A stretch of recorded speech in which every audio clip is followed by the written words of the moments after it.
that's a cheap crossover and that is an expensive crossover. However, what they have in common is that they are the same electrically. So why would you make an expensive crossover versus a cheap crossover? Well, because the audiophile norm says that expensive stuff sounds better. Why not confirm that with the blind test using this contraption? I'm quite nervous to do this test because if I can't tell the difference, I have no idea what I'm going to do with my life and how to continue forward. Anyway, aside from the subjective differences, there are some objective reasons why you might want more expensive components. And these are plain facts. First of all, the price. For a pair of speakers, you would need 2 sets of crossovers, and the parts for the expensive variant costs $390, and the cheap variant costs just $35. So I would say you are quite incentivized to buy the cheap one. Now let's talk specs. And bear in mind that I'm oversimplifying things, as there are many types of capacitors and inductors with subcategories and whatnot. The simplification is as follows. Film foil capacitors are expensive, electrolytic capacitors are cheap. Air core inductors are expensive, and iron core inductors are cheap. In our case, we are using film air core inductors instead of plain wire, which is one step beyond, but we're not here to discuss types of audio-grade electrical components. So why would you want to buy more expensive components, focusing on the capacitors? Well, electrolytic capacitors don't last as long. They have a chemical compound inside which will degrade over time. So if you grab a pair of old speakers, let's say 10 plus years, and they use electrolytic capacitors in the crossover design, some of them might be faulty, regardless if the speaker has been used or not. The right type of film foil capacitor will hold up much better over time. Next, we have the voltage rating. Electrolytics have a voltage rating of around 63 volts. For the better ones, you will see 100 volts. For film foil caps, you will encounter 250, 400, 600 and even 800 volts rating. This can be an issue in some sections of the crossover, so electrolytics might not work. Next, you have the tolerance level. When you buy a capacitor, let's say it's 8.2 microfarad. If the tolerance level is 10%, the capacitor you are buying can have a value of anywhere between 7.4 and 9 microfarads. Good electrolytics will have a tolerance of 5%, while an expensive cap will go as low as 1 or 2% tolerance.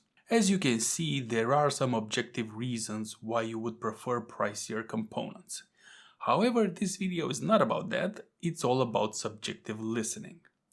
And to make it a fair game, I'm going to make sure that the values are the same. So for example, if I take this expensive 8.2 microfarad Mundorf cap, consistency is quite impressive. They both measure precisely 8.21. Now when it comes to the electrolytic capacitors, I bought a bunch so I can cherry pick. I'm using this LCR meter with Kelvin probes. As a result, the measurements should be pretty accurate. As I was measuring the components and trying to match them as close as possible, I encountered something that doesn't have an obvious solution. ESR or equivalent series resistance. Each component has its own resistance. For example, an iron core inductor requires fewer windings to achieve a certain inductance, which results in lower resistance. Therefore, I picked inductors with thinner wire, so resistance will be similar to that of air core inductors. However, when it comes to capacitors, I was expecting something like 50 milliohms for each capacitor, because that is the baseline ESR used in XSIM. In reality, the expensive capacitors have almost no resistance, 4 or 5 milliohms, and the electrolytic has 1 ohm or more, which is absolutely insane. 1 ohm is like having a capacitor and a resistor 2-in-1 combo pack. I'm going to mix two capacitors anyway to reach my desired value, so two capacitors in parallel will reduce the ESR roughly by half. Still more than I would like for my comparison, but there is nothing I can do. So here's one more objective reason not to buy electrolytic capacitors: ESR. To be fair, I have some good quality electrolytics from Mundorf, and this one has an ESR of only 150 milliohms. However, I can't find any caps smaller than 10 microfarads of this type. Anyway, let's continue the experiment. So after carefully measuring all of the components, I came up with these crossovers, and here are the differences between them. The blue values represent the expensive crossover, and the red ones the cheap crossover. In terms of ESR, there was nothing much I could do. The inductors are pretty much on point, and this capacitor as well. However, this one gave me the most headaches. Let me explain. I bought almost 60 capacitors of different values so I can cherry pick the correct values. To achieve 11.2 microfarads, I just needed two 5.6 capacitors. Out of all of the available 60 capacitors, 25 of them were 5.6 labeled. I say labeled because all of them measured between 6 and 6.1. So actually, to reach the 11.6 value, I combined three smaller capacitors. Doing so reduced the ESR by a bit, which is a good thing. Not so good is that we were aiming for 11.2 and managed only 11.6. However, since buying 25 capacitors and none of them were useful, having just a small 4% tolerance error looks good to me and reflects the reality of not having exact values with cheap components. So we picked the parts and built the crossover. Now, as I was putting together the measurement setup, I realized that something was off and quickly figured out that I cannot do this A/B testing correctly. To do so, I would need 4 identical speaker boxes instead of 2. Why? Because the speaker driver connections are shared, and while I cut the power to one of the crossovers, the components which are wired in parallel with the speakers will be taken into account. So the expensive crossover will have an extra cheap inductor wired in parallel with the tweeter and an extra cheap capacitor wired in parallel with the bass driver. That's no good. Now, I'm determined to do this A/B testing since I went so far with it, even though it will be a suboptimal setup. So I came up with this setup. Basically, we're not going to have a stereo image. I'm actually using a desktop computer, so I can set up mono in Windows. And we're basically going to compare the left speaker versus the right speaker. I tried to put them in the as close as possible, and those are the crossovers. So the idea is, I don't know which of the crossover goes where, because we have this tanglement over here, and on the other side we have a tanglement as well. So when I flip the switch, I don't know which of the crossover it is. I can tell which speaker is playing. You can easily tell that, or you can look at the drivers and see them moving. But since we don't know which wire goes where, I don't know which crossover we are talking about. And our setup is as follows. We have Tidal, we're using Tidal, and we have this fancy schmancy deck and this not so fancy schmancy integrated amplifier. And we're going to test if we can tell the difference. Now, I know this is not the ideal testing, but we're going to do it nonetheless and see what conclusions we can draw. Now, I have to be honest with you. Let me switch back the camera. I had been testing this for a while now. I basically made up my mind which is which, and we will see together if I did figure it out. I'm quite anxious and curious as well. So I'm going to test it for a bit, and then I'm going to make up my mind and see if I was correct or not.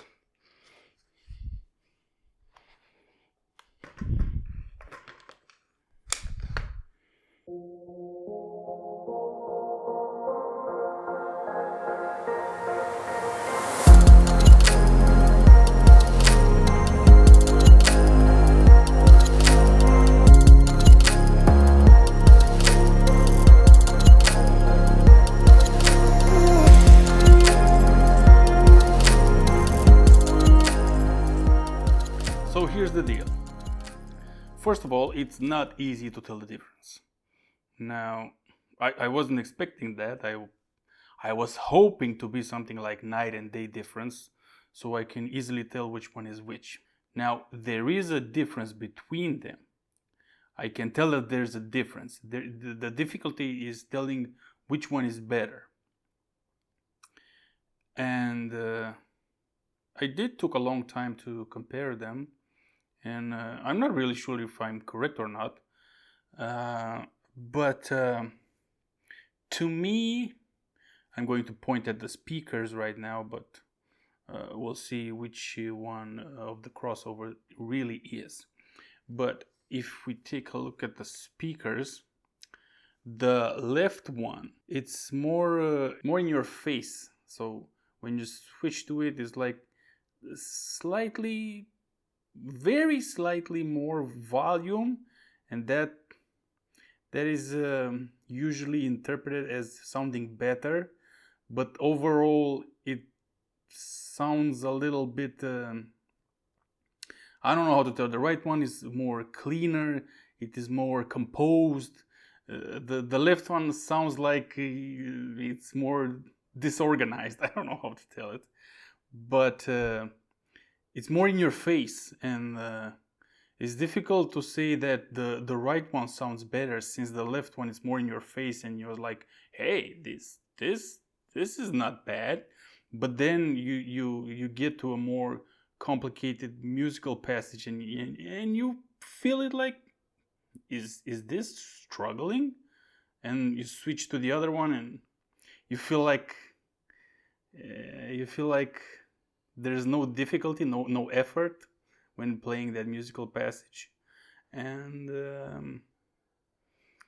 it's kind of difficult to tell, because I notice this difference, but in some soundtracks this is not a problem. There may be more simpler, there's simpler melodies, and you don't notice this. You notice the upfrontness, and hey, this sounds good. Again, the differences are slight. When I say it like that, it seems like, oh, the other one is clearly better, more composed. No. The differences are slight, but they're there. You notice them. So now the moment of truth. I don't know what I'm gonna do with my life if it's the other way around. It's weird. It's weird. Doing A/B testing is something to be experienced, because a lot of people tell you, oh, that clearly sounds better. I know that the testing environment is not the best, but it is what it is, and it's the conclusion we draw with the facts at hand. So it's not the perfect environment. I know the conclusions are not written in stone, but this is the deal. So let's unveil. So basically, I'm saying that the right speaker is the expensive crossover. So on the A/B tester, that is the B side. So these wires, I'm going to disconnect these wires.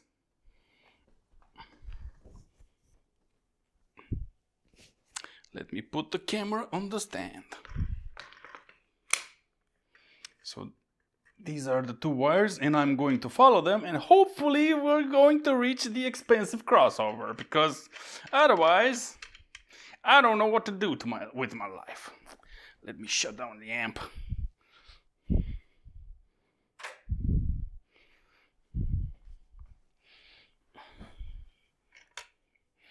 Okay, let's untangle.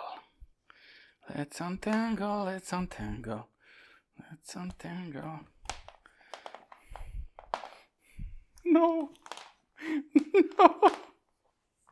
It's the cheap one. It's the cheap one. And now for the conclusions. Why did I choose the cheap crossover? Did I hear any difference? When I switch between the speakers, there is an obvious shift because one is a bit to the left and the other to the right. But in terms of how they sound, most of the time it was very difficult to discern any difference. Please bear in mind that I switched between the two for a few hours. The expensive crossover was definitely more in your face and upfront with some of the songs, and made it a clear winner. However, sometimes I could detect something that resembles distortion, and when I switched to the more laid-back cheap crossover, probably made me think that it sounded cleaner. I don't know if this was just some edge diffraction artifacts that I was experiencing because the speakers were so close together, or just some placebo or confirmation bias. Because the nature of the setup was not that fortunate, I cannot draw any solid conclusions. However, even in these conditions, a trash tier crossover was hard to distinguish from a crossover with basically exotic parts. Makes you think twice when choosing your components. I surely changed the way I will buy components in the future. I will never buy electrolytics because their error tolerance is too high and the ESR is abysmal. I will consider them if I need a very large value capacitor, but make sure to take into account high resistance. Entry-level or mid-range film foil caps is the way to go for now. In terms of inductors, normal air core will do the job, and even iron core when I need super low resistance or very high inductance. I'm starting to find these A/B testing quite interesting. I'm going to try with some other gear where I can compare them fairly and not in an improvised setup. For example, A/B testing amplifiers or DACs. I only need one pair of speakers for those. Curious to see how that turns out. If you are curious as well, don't forget to subscribe to the channel and I'll see you next time. Peace!